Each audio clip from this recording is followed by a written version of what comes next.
now for Utah's most accurate forecast with Alana Brophy. Weather rates certified 11 years in a row.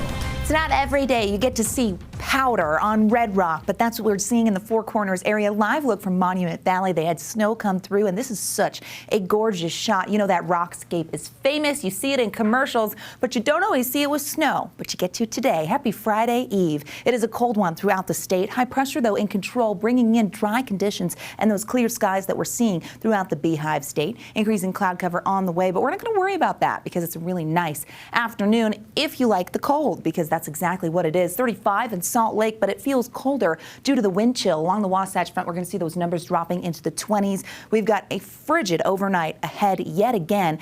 Northeasterly flow and below average temperatures, but that will change as we head towards tomorrow. We have this warming trend underway, and we're taking a few degrees each day. Live look at Alta. Pretty shot here where you're starting to see the haze start to build back. Green air quality, which means clean for the Wasatch Front. That's such a pretty shot. And as we look at the mountains and see that snow, you go, okay, we've seen a pretty good year. Snow cover throughout the state looking extremely healthy. We've got snow not just in the high country, but we're also seeing it over towards the west desert on the eastern side of the state near the basin. So that kind of gives you a really good illustration of this winter, and the snowpack numbers are healthy, and they want to stay that way as we get through the next couple of weeks here. 153% of average, really healthy numbers on the eastern side of the state towards the Provo River, towards Tooele, as well as the northern part of Utah. Southwest desert really healthy, and we love to see that. This, of course, helps with our drought monitor, which I have to say, while it didn't change much from last week, we're in good position here.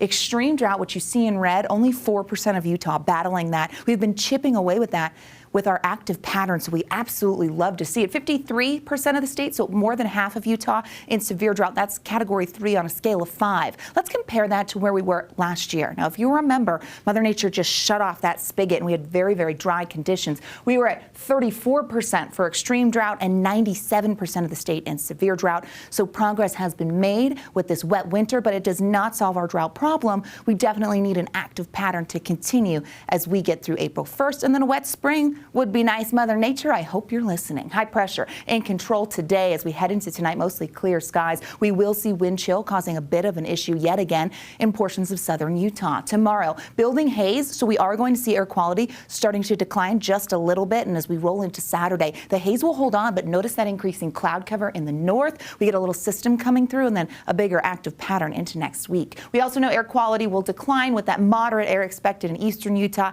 and for portions of the Wasatch Front for tomorrow. Here's a check on those numbers. 20s and 30s, 40s pop up in Provo, 30s in Moab, and 47 in St. George. Speaking of, there's a look at the next 7 days where the temperatures will climb to the upper 50s. President's Day looking good. Slight chance of some wet weather on Wednesday, so the middle of next week for St. George. A different story for the north. Okay, we're keeping our eye on the potential on Sunday for the mountains, but then as we roll into President's Day, Tuesday and Wednesday, an active pattern takes hold that brings the potential for rain and snow. Still several days away. We'll stay on top of it and keep you posted. The best way to do that is to download the ABC4 Weather app. This is how you do it. You take a picture of this QR code.